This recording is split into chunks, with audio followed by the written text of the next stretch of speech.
आज की वीडियो में हम कर रहे हैं मेंसुरेशन 2D का पार्ट 5 और इसमें हम पढ़ेंगे वृत्त यानी सर्कल से रिलेटेड 3 क्वेश्चंस। पहला क्वेश्चन दे रखा है कि एक वृत्ताकार बगीचे का जो व्यास है वो 140 मीटर है। इसका क्षेत्रफल एक किसी आयताकार मैदान के बराबर है और उस आयताकार मैदान की जो भुजाएं यानी लंबाई चौड़ाई का जो अनुपात है वो 11:7 है और हमें ये मैदान जो आयताकार इसका परिमाप बताना है।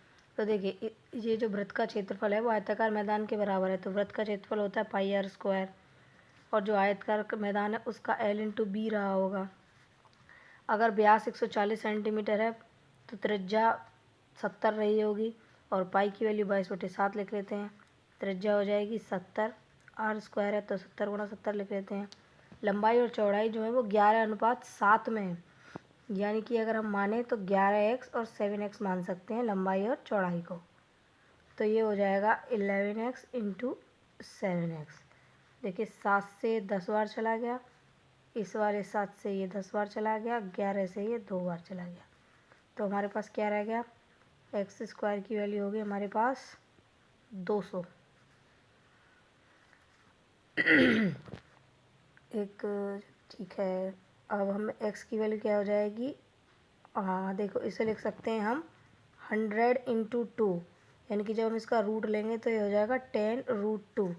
तो लंबाई हो जाएगी इसकी 110√2 और चौड़ाई हो जाएगी इसकी 70√2। तो हमसे उसका परिमाप पूछा है आयताकार मैदान का, तो परिमाप हो जाएगा 2 × L+B, यानी कि इसको हम जोड़ दें यानी कि 180√2, तो परिमाप हो जाएगा इसका 360√2 मीटर। ठीक है, अगला क्वेश्चन इसने दे रखा है कि एक वृत्त के केंद्र से 24 सेंटीमीटर लंबी एक जीवा है, उस पर 5 सेंटीमीटर लंबा एक परपेंडिकुलर डाला गया, यानी कि इस तरीके से है। ये हो गया सेंटर, ये जीवा है, यहाँ से जो इसने परपेंडिकुलर डाला है वो 5 सेंटीमीटर का है और इसकी लंबाई 24 सेंटीमीटर है। हम जानते हैं कि जब सेंटर से जीवा यानी कि कॉर्ड पर जो लंब डाला जाता है वो उसको 2 बराबर भागों में बांट देता है, यानी कि अगर ये 24 है तो ये 12 रहा होगा और ये 12 रहा होगा। तो अगर हम देखें तो ये 90 डिग्री हो गया और ये जो बनेगा ये एक बन जाएगा समकोण त्रिभुज यानी कि राइट एंगल ट्रायंगल।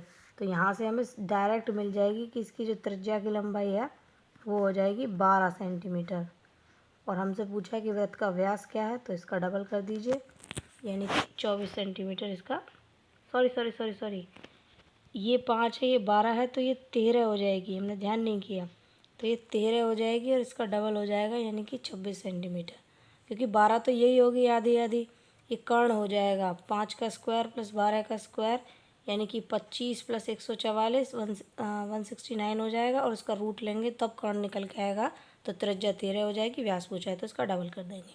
इस तरीके की गलतियों से बचें, ज़्यादा से ज़्यादा प्रैक्टिस करें। अब एक और क्वेश्चन है हमारे पास कि एक गाय को 25 मीटर वर्गाकार घास के मैदान के कोने में खूंटे से बांधा जाता है और जो रस्सी है उसकी लंबाई 14 मीटर है, यानी कि ये इस तरीके से एक वर्ग है। कोई भी एक कोना ले लीजिए, मैं ये वाला ले लेती हूँ। ये पूरा 25 मीटर है, ये भी 25 होगा और ये भी 25 होगा। अगर रस्सी की लंबाई 14 है तो इस तरीके से 14 और इस तरीके से 14, यानी कि वो इसी तरीके से तो खूंटे पे ऐसे घूम सकती है, इतनी रस्सी होगी, ये रस्सी हो गई जिससे वो उसको बांधा गया है, इतनी लंबाई में वो इधर घूम सकती है ऐसे। और घास जो है वो इसी मैदान में इतने इतने हिस्से में घास है, ये तो बाकी का एरिया है, तो बाप से इसी का एरिया पूछ रहा है। तो हम जानते हैं कि वर्ग का जो एंगल होता है वो 90 डिग्री होता है और ये एक वो बन रहा है त्रिज्यखंड। तो इसके लिए हमने फॉर्मूला क्या लिखा था, उसका एरिया निकालने के लिए पाई आर स्क्वायर θ/360 डिग्री। इसके लिए जो आर की वैल्यू है वो 14 है और एंगल यहाँ पर 90 डिग्री है, तो जिस एरिया में गाय चढ़ सकती है उसका एरिया यही हो जाएगा। पाई की वैल्यू हो जाएगी 22/7, इसके लिए रेडियस हो जाएगा 14 और थीटा यहाँ पर है 90 डिग्री। इसे हम सॉल्व कर लेते हैं, हमारा आंसर आ जाएगा 7 से 2 बार ये कट गया, तो देखिए 2 से ये 2 बार चला गया और बचे हुए 2 से हमने इसको 7 बार काट दिया, तो इसका आंसर आ गया 154 मीटर स्क्वायर, यानी कि जो एरिया जिसमें गाय जो है घूम सकती है घास के खाने के लिए वो हो जाएगा ये वाला एरिया। मिलते हैं अगली वीडियो में, इनको और प्रैक्टिस कीजिएगा। Thank you.